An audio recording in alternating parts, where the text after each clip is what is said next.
The cassette tape was jammed inside a rusted locker, coated in 20 years of dust. I shouldn't have played it. I should have left it in that concrete hole in the middle of the forest. But I pressed play. A voice, rough and terrified, crackled through the speaker. "This is Colonel Reich. Site Omega is compromised. The assets, they are not following commands. They are eating the handlers. If you find this recording, do not open the blast doors. They are hungry, they are intelligent, and they are waiting." I looked at the massive steel door in front of me. The seal was already broken, and from the darkness of the tunnel ahead, I heard the click of claws on concrete. I've been in urban exploration for 10 years, but I usually stick to factories and old houses. This trip was different. I heard a rumor in a dark corner of an online forum about Site Omega, a decommissioned military proving ground hidden deep in the Ozark National Forest. The post said it wasn't on any map, erased by the government in the late 90s. The coordinates led to the middle of nowhere, miles from the nearest dirt road. I packed my hiking gear, my high-end camera, and enough food for 3 days. I wanted to find the ghost of the Cold War. The thrill of finding something truly forgotten, something the government wanted hidden, was a drug I couldn't resist. I imagined the rusted tanks, the overgrown bunkers, the secrets waiting to be uncovered. This wasn't just an exploration. It was a treasure hunt for history that had been deliberately buried. My excitement masked the creeping dread I should have felt as I loaded my heavy pack into the truck, oblivious to the nightmare awaiting me in the deep woods. I didn't go in right away. Rule number 1 of exploration: secure your perimeter. I walked around the hill, looking for other entrances or vents. The forest around the pillbox was strangely quiet. There were no deer tracks, no squirrel chatter. It was a dead zone. About 50 yards from the entrance, I found the remains of a chain-link fence. It had been torn down, not cut. Thick metal poles were bent like twigs lying flat against the earth. It looked like a tank had rolled over it, or something with immense strength had pushed its way out. I found a sign, face down in the mud. I wiped it off with my boot. "Warning, live fire zone. Authorized personnel only. Lethal force authorized." The red letters were faded, but still legible. A chill went down my spine that had nothing to do with the dropping temperature. This wasn't just a storage depot. Live fire meant testing. I wondered what kind of weapons they tested out here in the middle of the woods. I set up my small tent near the tree line, deciding to wait for morning light before entering the dark concrete maw of the pillbox. I wanted to see what I was walking into. I didn't sleep well. The wind howling through the valley sounded like distant screaming, and every rustle of leaves sounded like footsteps approaching my fragile shelter, feeding my growing paranoia about what lay beneath the hill. Morning brought a gray, overcast sky that did nothing to cheer up the ominous concrete bunker. I ate a cold breakfast, checked my flashlights, and clipped my camera to my chest. I approached the melted door of the pillbox. It groaned as I pushed it open, the hinges protesting against decades of rust. The air that rushed out was stale and cold, smelling of damp earth and old copper. I stepped inside, my boots crunching on debris. The interior was a small guardroom. A metal desk was overturned, and papers were scattered everywhere, turned to mush by time and humidity. On the wall, a faded map showed the layout of Site Omega. It wasn't just a bunker. It was a massive underground complex with 3 levels, labeled barracks, labs, and containment. Containment. That word stuck in my throat. I followed the corridor past the guardroom to a spiral metal staircase leading down into the gloom. The stairs were sturdy but slick with condensation. I started my descent, counting the steps. 1 level down. The air got heavier. 2 levels down. The smell changed. It wasn't just damp earth anymore. It smelled like a wet dog, but sharper, more acidic. It was the smell of a predator's den, ancient and foul. It clung to the inside of my nose, a scent of decay and musk that triggered a primal warning bell deep in my reptile brain, screaming at me to turn back before it was too late. I reached the first level, the barracks. I expected rows of bunks, maybe some old lockers. What I found was a war zone. The metal bunk beds were twisted and overturned. Mattresses were shredded, the stuffing covering the floor like snow. I shined my light on the walls. There were bullet holes everywhere, pockmarking the concrete. Spent brass casings littered the floor, green with age. A firefight had happened here. A big one. I walked slowly down the central aisle, stepping over the debris. There were no bodies, which was strange, given the amount of shooting that must have happened here. But there were stains, dark brown stains on the floor and walls that could only be dried blood. Lots of it. I raised my camera and snapped photos, the flash illuminating the destruction for a brief second. In the brief flash of light, I saw something on the far wall that made me freeze. It was a scratch mark. But it wasn't from a knife or a bullet. It was 3 parallel gouges in the concrete, deep and jagged. They were about 5 feet off the ground. Whatever made them had claws harder than stone and strength that was terrifying. I traced the gouges with my gloved hand, feeling the raw power it must have taken to carve rock like clay. The realization that something biological could do this was scarier than any gun. I moved into the officers' quarters at the end of the barracks. This room was slightly more intact. A metal desk sat in the center, and a row of lockers lined the back wall. Most were open and empty, looted long ago. But one locker, at the end, was jammed shut. The metal was bent outward, as if something inside had tried to burst out. I used my pry bar to force it open. The metal screeched in the silence. Inside, I found a tactical vest, rotted with age, and the cassette tape I mentioned earlier. I put the tape in my pocket for later. Beneath the vest was a logbook. I opened it. The pages brittle. It belonged to a Sergeant Cale. The entries were mundane at first, guard duty, supply runs. But the last few weeks were different. October 12. The assets are restless. They howl all night. The sound vibrates the walls. October 15. Feeding time is getting dangerous.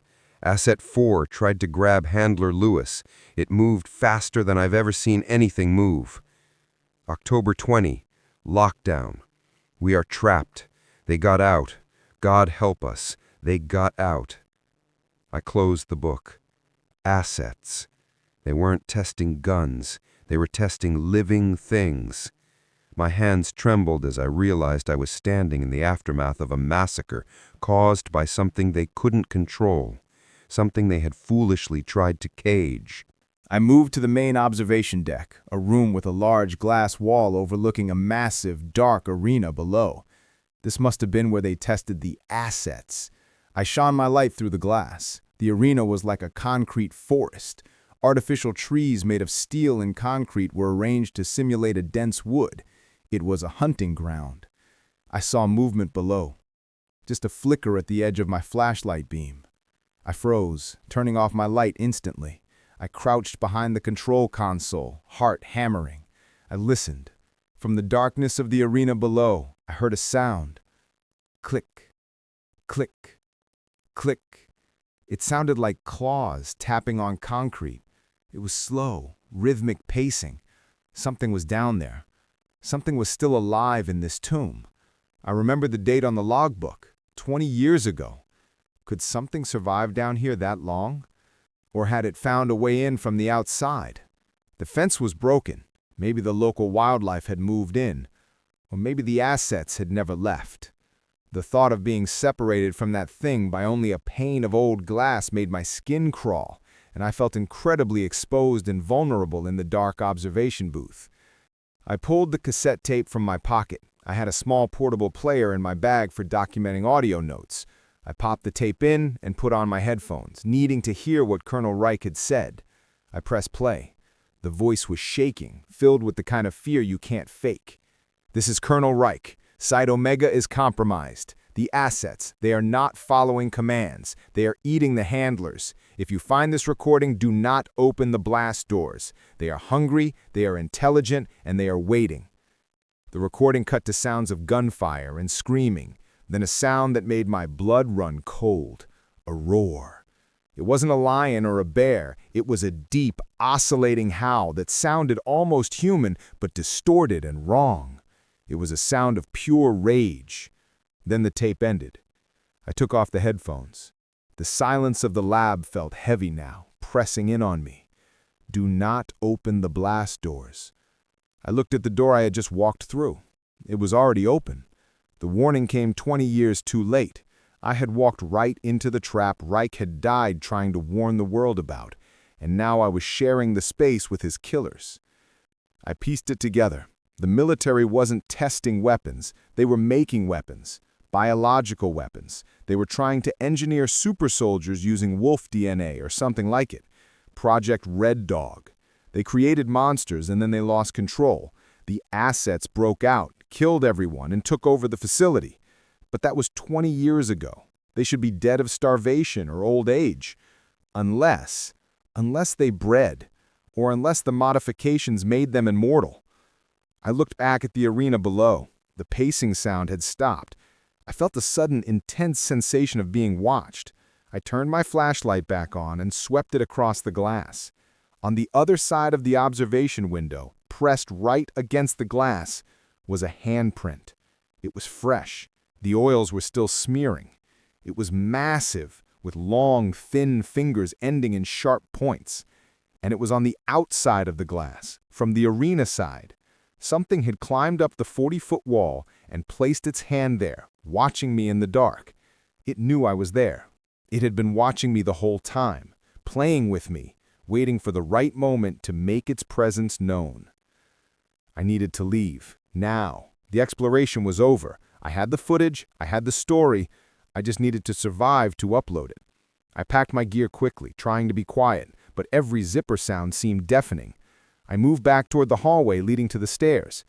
As I stepped into the corridor, I heard a noise from the barracks level above me. Thump, thump, thump. Heavy footsteps, bipedal footsteps. Something was walking around upstairs, blocking my exit. It must have come in behind me while I was in the labs. I was trapped on level 2. The only other way to go was down, to level 3, containment. The map showed a secondary emergency exit tunnel on the bottom level. It was a risk, but I couldn't go up. I turned and ran toward the service stairs at the back of the lab wing, trying to keep my boots silent on the metal floor. The realization that my only escape route led deeper into the monster's lair was terrifying, but the heavy footsteps above left me no choice. I had to go down into the belly of the beast. The service stairs were narrow and rusted. I descended into level 3, containment. The air here was freezing. The temperature dropped significantly. This level was flooded with about 6 inches of black, stagnant water. My boots splashed loudly, echoing in the dark hallways. I cursed under my breath. Stealth was impossible here. I shone my light down the corridor. It was lined with heavy steel cells like a maximum security prison. Most of the cell doors were ripped open. I walked past them, gunning for the emergency exit marked on the map at the far end of the block. As I passed cell 4, I heard a splash behind me. I spun around. The water rippled, circles spreading out from a point in the darkness. Something had stepped into the water behind me. I raised my light. 20 feet away, standing in the middle of the flooded hallway, was a shape. The light caught wet fur and pale skin, revealing a nightmare standing silently in the black water, blocking my path and staring at me with an intensity that froze my blood. It was tall, easily 7 feet tall, standing on 2 legs. It was gaunt, its ribs showing through matted, patchy gray fur. Its arms hung down past its knees, ending in those massive hands I had seen on the glass.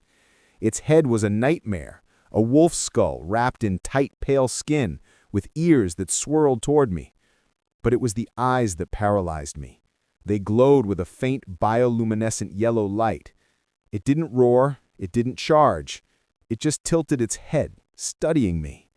It looked intelligent, it looked curious, and it looked hungry. I slowly backed away, keeping the light in its eyes. It took a step forward, splashing in the water. I took another step back. It matched me. It was hurting me. It wasn't afraid of the light, it was just cautious. I saw the muscles in its legs bunch, preparing to spring. I didn't wait. I turned and ran, splashing through the water as fast as I could, abandoning stealth for pure speed. The sound of its splash as it launched itself after me was the starting gun for a race I knew I might lose. I heard a roar behind me, a wet gurgling sound that vibrated in my chest. Then the splashing started, fast, rhythmic, heavy. It was chasing me. I sprinted down the corridor, slipping on the slime-covered floor, struggling to keep my balance. The exit sign was ahead, a faded red paint on a metal door. I grabbed the wheel handle. It was rusted shut. I pulled with everything I had, screaming in frustration. Behind me, the splashing grew louder, closer.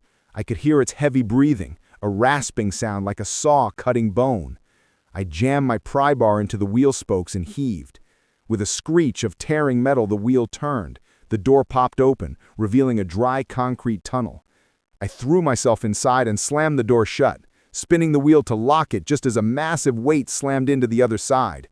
The impact threw me against the far wall, knocking the wind out of me as I realized how close I had come to being torn apart by those claws. The door buckled under the impact, the metal groaning. A claw punched through the steel plate, inches from my face, the tip gleaming in my flashlight beam. I scrambled backward, away from the door. The creature roared in frustration on the other side, tearing at the metal. I turned and looked down the tunnel. It was a maintenance shaft lined with pipes and cables. It stretched into darkness. I started running again, knowing the door wouldn't hold forever. The tunnel was narrow, claustrophobic. The pipes hissed steam and the air was hot.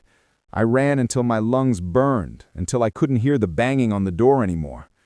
I slowed to a walk, gasping for air. I checked my camera. It was still recording. Good. If I died down here, at least someone might find the card and know what happened. I needed to find the surface. The map said this tunnel led to a ventilation outlet in the forest. Every shadow ahead looked like another creature waiting to ambush me, my paranoia growing with every step into the unknown dark. I walked for 20 minutes. The tunnel started to slope upward. I felt a draft of fresh air. I was close. I rounded a corner and stopped dead. The tunnel ahead was blocked. A massive pile of debris, rocks, trees, metal had collapsed the ceiling. It was a cave-in. I climbed up the pile, looking for a gap. There was a small opening near the top, just big enough to squeeze through. I pushed my backpack through, then pulled myself up. I wiggled through the hole, scratching my face on the rocks. I emerged into a larger cavern. It looked like a natural cave system that the military tunnel had intersected. And sitting in the middle of the cavern, staring right at me, were 3 of them. They were smaller than the one in the hallway, maybe juveniles, but still massive. They were eating something on the ground. They stopped chewing and looked at me with those glowing yellow eyes. My heart sank as I realized I hadn't found an exit, I had found a nest. The air was thick with the smell of raw meat and family. I had stumbled into the nest. This wasn't just an escape route, it was their home. The military hadn't just left one creature, they had left a breeding pair, and now there was a pack. The 3 creatures stood up, growling low in their throats. They fanned out, circling me. They moved with a fluid, predatory grace that was terrifying to watch. I backed up against the rockfall, gripping my pry bar. It was a useless weapon against 3 of them.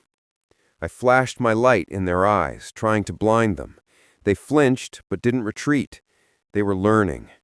The one in the center, slightly larger, lunged. I swung the bar wildly. It connected with a solid thud against its shoulder. The creature yelped and fell back, but the other 2 were closing in. I was surrounded. I looked for a way out, any way out. To my right, there was a steep slope leading down into darkness, a subterranean river. I could hear the rushing water. It was a choice between certain death by teeth and claws or a desperate gamble with the underground currents. It was a choice between being torn apart or jumping into the unknown. I chose the river. I turned and sprinted for the edge of the drop-off. The creatures leapt. I felt claws rake across my backpack, tearing the fabric. I threw myself off the ledge, plunging into the cold, black water below. The current seized me instantly, dragging me under. I tumbled over rocks, swallowing water, fighting to stay afloat. My backpack, heavy with gear, was pulling me down. I struggled out of the straps and let it go, losing my extra batteries and food. I surfaced, gasping, and was swept away downstream. I looked back and saw the glowing eyes of the creatures watching me from the ledge high above. They didn't follow. They knew where the river went. I didn't.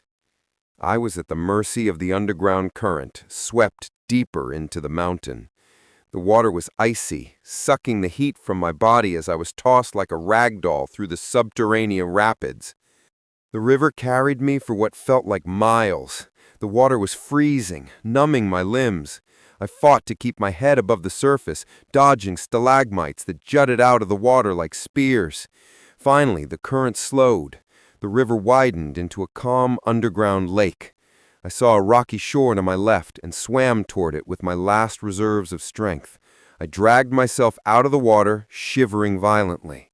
My flashlight, clipped to my chest, was waterproof and still working, casting a weak beam across the cavern.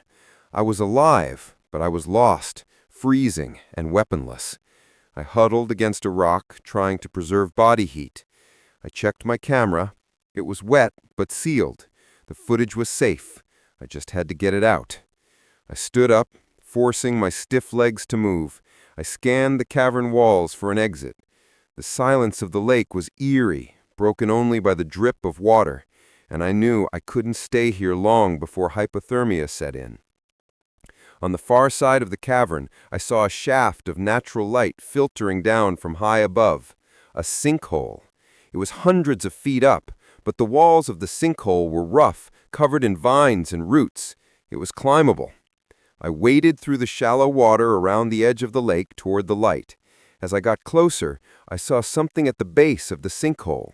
Bones. Thousands of them. Animal bones mostly, deer and elk, but some looked unmistakably human. This was where they dropped their kill, or where they threw their trash. I didn't linger. I grabbed a thick root hanging down and started to climb. My muscles screamed, my hands were numb, but the sight of the sky above gave me strength. I climbed hand over hand, pulling myself out of the pit of hell. Every inch was a battle against exhaustion, but the fresh air drifting down from above was the sweetest thing I had ever smelled, promising freedom from this nightmare. I pulled myself over the lip of the sinkhole and rolled onto the forest floor. The sun was shining. The birds were singing. It was the most beautiful thing I had ever seen. I lay there for a long time, just breathing the fresh air, letting the sun warm my skin. I was miles from where I started. I recognized a mountain peak in the distance. I was deep in the national forest. I had a long walk ahead of me, but I was out. I stood up and started walking south, toward the nearest highway. I moved quickly, constantly looking over my shoulder. I knew they couldn't come out in the daylight, but the feeling of being hunted hadn't left me. Every shadow looked like a monster. Every snapped twig sounded like a clawed footstep. I walked for hours, driven by the need to put distance between me and Site Omega. The forest, once hostile, now felt indifferent, but I knew the real hostility lay beneath the ground I walked on, waiting for nightfall to emerge. I reached the highway just as the sun was setting. I stood by the side of the road, waving my arms at the first car I saw. It was a logging truck. The driver slowed, looking at my torn clothes and bloody face with suspicion. "Please," I rasped. "I got lost hiking. I need a ride to town." He let me in. The cab was warm and smelled of coffee. I slumped in the seat, exhaustion finally overtaking me. "You look like you went through a meat grinder, son. Bear?" "Something like that," I muttered. I clutched my camera to my chest. I had the proof. I had the story. I was going to blow the lid off everything. We drove in silence for a while. Then the driver turned on the radio. The news was playing. Reports of strange animal attacks in the Ozark region continue. I closed my eyes. It had begun. The creatures weren't just contained in the facility anymore. They were out, and the news reports were just the beginning of the chaos I knew was coming. I got the driver to drop me at a motel in the nearest town. I paid for a room with the emergency cash I kept in my boot. I locked the door, wedged a chair under the handle, and closed the curtains. I plugged my camera into the motel TV to review the footage. It was all there. The bunker, the scratch marks, the logbook, the creature in the hallway, the pack in the cave. The image was shaky, but clear enough. The glowing eyes, the humanoid shape, it was undeniable proof of a government experiment gone wrong. I connected to the motel Wi-Fi and started uploading the footage to my channel. The upload bar crawled forward. 10%, 20%. I sat there, watching it, feeling a mix of triumph and dread. Once this was out, my life was over. They would come for me. But the world needed to know. I watched the progress bar like a lifeline, praying the connection wouldn't fail, praying I had enough time before they found me. The upload was at 90% when I heard it. A knock at the door. Not a maid's knock, a heavy, authoritative pound. "Open up, federal agents!" My heart stopped. How did they find me so fast? The internet connection? The truck driver? It didn't matter. They were here. I looked at the screen. 95%. "Open the door or we will breach," a voice shouted. I grabbed the camera and the SD card. I ran to the bathroom and locked the door. I opened the small window. We were on the ground floor. I could hear the motel door being kicked in. I squeezed through the bathroom window and dropped into the alleyway behind the motel. I ran. I ran into the night, leaving my laptop behind. The upload might have finished, or they might have stopped it. I didn't know. All I knew was that I was now a fugitive, hunted by men who wanted to bury the truth as deep as they buried those monsters. I've been running for a week. I ditched my phone, my credit cards. I'm living off cash and sleeping in the woods. I checked a library computer yesterday. The video is up. It has 5 million views. The comments are going crazy. Some say it's fake, CGI. Others say it's the most terrifying thing they've ever seen. But there's something else. The news is reporting a viral hoax and a mentally unstable fugitive wanted for questioning. They are spinning it. They are trying to discredit me. But they can't delete the video from the internet. It's out there. The truth is out there. I saw reports of military trucks heading into the Ozarks. They are going back to Site Omega. They're going to try to clean up their mess. But I know what I saw in those caves. There were dozens of them, and they know how to get out. The containment has failed, and the military is scrambling to put the genie back in the bottle, but I fear it's too late. I'm recording this final log on a cheap burner phone I bought. If you're watching this, you know the truth. The government lied. They made monsters and they lost control. Site Omega is just one facility. How many others are out there? How many other assets are waiting in the dark?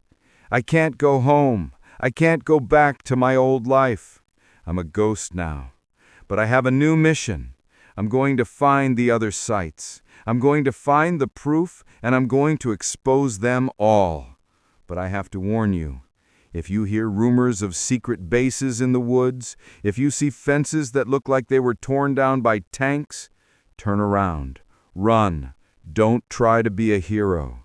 Because the things in the dark are real. They are hungry, and they are hunting.